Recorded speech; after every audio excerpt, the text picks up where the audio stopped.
This is Brock Bowers, first round pick of the 2024 draft, selected by the Las Vegas Raiders. And we know he might not look the part, but Brock has had the best season by a rookie tight end. And he might be the best tight end in the league already.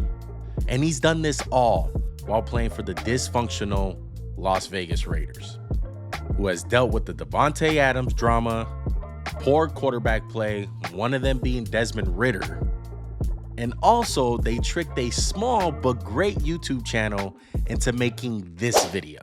You stupid. Yeah, it hasn't been a good year for the Raiders. But Bowers has been one of the lone bright spots on this team.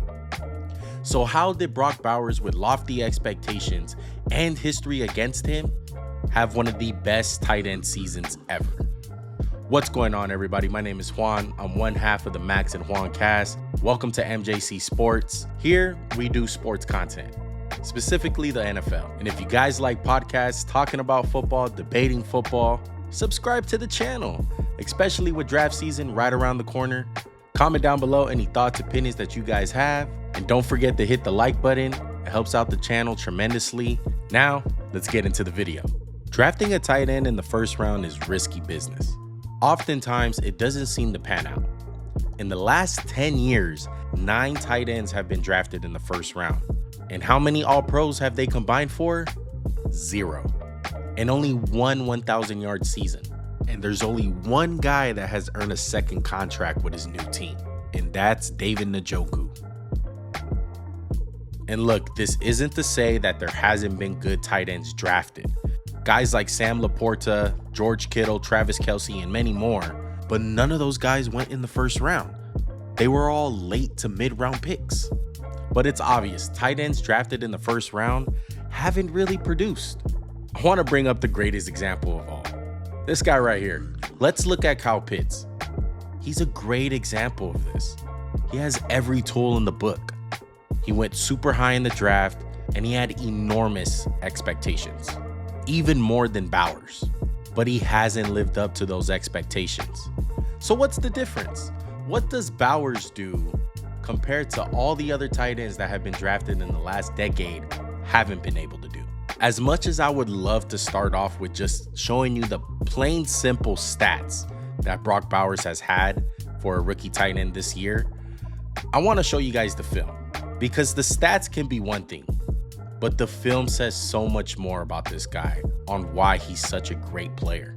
Ironically, we're going to start off with a record-breaking play by him. On this play, he broke the single season reception record for a rookie, and this play perfectly sums up on why he was in a position to even do this. Bowers is going to run a 10-yard dig. Now, the DB is parallel with Bowers at the top of his route, but Bowers gives him a little shake to the outside and quickly darts inside. Now he has inside leverage on the DB. Now, this is a perfect example of a guy understanding leverage. And this has truly been the driving force behind his historic rookie campaign. Using leverage to get open is not something that rookies are supposed to know how to do on a consistent basis. But Brock, he's already elite at it. And it shows whether he's attacking a linebacker or a safety. Here's another example against the Steelers. Look how Peyton Wilson just takes away the inside from Bowers, and Bowers just simply routes his ass up. It's just another example of knowing leverage, not just running a route out there.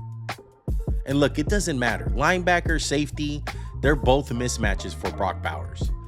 Standing in at 6'3" and weighing 243 pounds, he's too big for corners, but he's too fast for linebackers. It's funny because looking at his measurables for a tight end, it's nothing really special. In fact, it's kind of lacking. It's not like he's Robert Gronkowski out there. But let's switch his position to a receiver, and he's elite size. I want to take a look at Bowers' first career touchdown.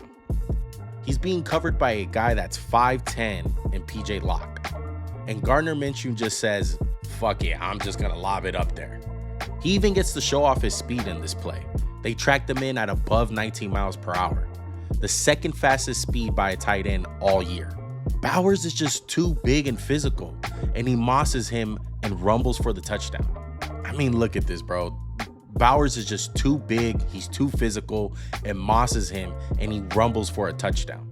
These are the plays that big receivers make, and that is exactly what Brock Bowers is. And the Raiders know that. He has been lined up in the slot almost as much as he's been lined up at true tight end. Usually when we say that a tight end is a big receiver, it comes with a negative stigma to it. It's like we're saying that he's soft and not physical. But that's not true when it comes to Bowers. Sure, he isn't Gronkowski in the run game or George Kittle, but once he catches the ball in open space, he's a load to tackle.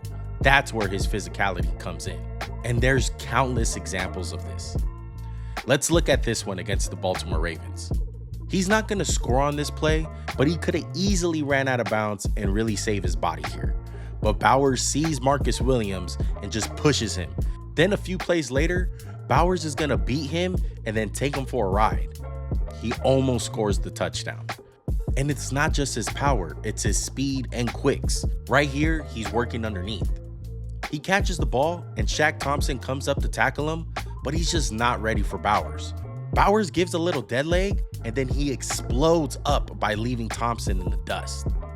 It's crazy that Bowers can make this move at 6'3", 243 pounds. He's a fluid athlete. Look how he puts his head down and accelerates through 2 Steelers. His rack ability isn't just on pass plays. I don't think I've ever seen a tight end, let alone a rookie tight end, get so many plays drawn up where the main purpose is just to give him the ball in space. And the stats show it, man. There's a reason why he's one of the top guys for tight ends in rack yardage. And lastly, we want to talk about Brock Bowers' route running and his hands. They're flat out ridiculous. The Raiders love to get him on these whip routes off of play action where he can just cook the linebackers, and even on plays where he doesn't create separation, he's still able to make contested catches. One of his best plays of the year came against the Kansas City Chiefs all-pro corner, Trent McDuffie. It's week 8 and Bowers is split out one-on-one against McDuffie. And McDuffie is right on his hip. It's very tight coverage. As the ball's coming to Bowers, he just goes up and shows off his strong hands. McDuffie allows a catch, but then tries his best to knock out the ball out of his hands, but has no luck. Mind you, this is a tight end doing this against an all-pro cornerback. Later on in week 13, Bowers would again get the better of McDuffie, making a viral catch. Bowers wins off the line, and he's able to keep McDuffie behind him. But even when McDuffie obviously holds because the NFL loves the Kansas City Chiefs, Bowers is still able to make a circus one-handed catch. This isn't stuff that we see from rookie tight ends ever. And again, it shows his generational type talent. Now look, I understand Brock Bowers is just a rookie and he's only getting started. And the Raiders have a lot to do to help this guy play in some meaningful games. But it's absolutely crazy to see the stuff that this guy is doing in just his rookie year. Brock Bowers has already been selected to the first team All-Pro as a rookie. It's absolutely insane. The Raiders finally hit on a pick, and he's an absolute dog. I can't wait to see what the future holds for Brock Bowers. But as always, what do you guys think of Brock Bowers? Let us know in the comment section down below. Make sure to subscribe to the channel. We do football content just like this, film breakdowns, podcasts, draft coverage, the whole 9. Make sure to like the video. We greatly appreciate it. Until next time, we out. Peace.